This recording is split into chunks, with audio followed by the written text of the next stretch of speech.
Kərbəlayı İsmail gecəykən Araz çayını otaya keçməsəydi, sübh tezdən Şura hökuməti ona ailəlikcə aradan götürəcəkdi.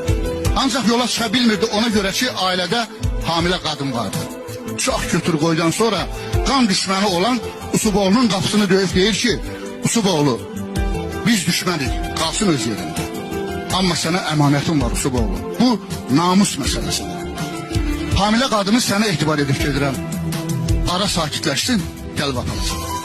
Dərin fikrə gedən Usuboğlu deyir ki, bir şərtlə əmanətini qəbul edirəm Kərbəlayı. Oğlumu özünlə girov apar. O qadının başından bir tük əskik olsa, oğlumun qanı sənə halal. Deyirəm ki, babalarımızın düşmənçiliyindən də kişilik yağır. Babalar vardı, adil babalar. Haqqın dərgahına inib getdilər. Ayağa düşmədi elin namusu. Yenilməz ordular, yenib getdilər. Halal südəmdilər halal qucaqdan, halal qızaldılar halal ocaqdan, düzgün ayırdılar haqqını haqdan, haqqın sədası ilə dinib getdilər. Nəfsi aldatmadı nə gümüş, nə zər, gözdən yayınmadı nə xeyir, nə şər. Kişilər vardı, yaxşı kişilər, yaxşı köhlənləri minib getdilər.